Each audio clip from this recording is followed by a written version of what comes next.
teve a reunião do G7 agora, que inclusive o Lula passou várias vergonhas em sequência, não sei se você acompanhou. Me conta. A primeira vergonha foi ele, é o G7, né? São as 7 maiores economias do mundo. O Lula, o Brasil não está entre as 7 maiores economias do mundo, mas o Lula foi, participou, falou, e a primeira coisa que ele falou é que o G7 não deveria existir. Então, velho, ele já é de um país que não faz parte do G7, ele foi lá falar, teve a oportunidade de falar, falou no sentido contrário do que os países europeus, do que os Estados Unidos, do que o Canadá se posicionaram, né, de falar, olha, o responsável pela tensão no Oriente Médio não é Israel, é o Irã. É o Irã que ultrapassou, que descumpriu o acordo, é o Irã que financia movimentos terroristas. O Estado de Israel, até acho que foi o primeiro-ministro da Alemanha que falou, na verdade está fazendo um serviço sujo para proteger inclusive nós aqui da Europa, porque o Irã é uma ameaça pra gente também. Mas não é verdade que Israel avança além do próprio território para colonizar lugares, especialmente no norte?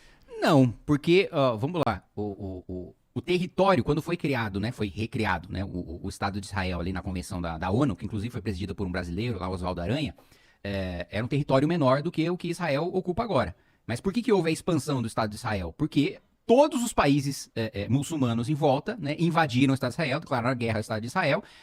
Israel venceu, né?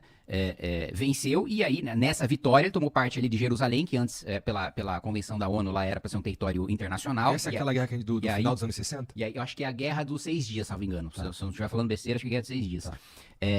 E aí, inclusive, por exemplo, o território de Gaza, né?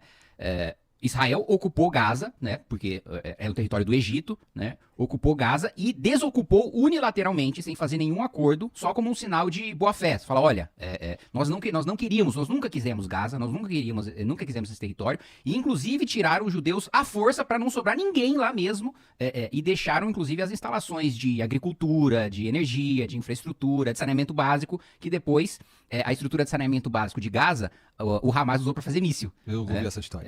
Então, eles desocuparam unilateralmente, o Egito não quis de volta, né, e o Hamas toma o poder ali na faixa de Gaza. Mas Israel não teve a intenção de expandir o seu território ou de dominar outros territórios. Ele foi atacado em 2 guerras, nessas 2 guerras reagiu, e quando a gente está falando sobre o Iron Dome, o custo de você lançar um foguete da faixa de Gaza, né, no Estado de Israel é de $100. O custo para interceptar esse foguete de $100 é $5.000. Então, assim, a ocupação pós-guerra foi justamente uma maneira deles se defenderem, porque senão era economicamente inviável se manter com aquele estado de ataque com todos os países ao redor atacando o Estado de Israel.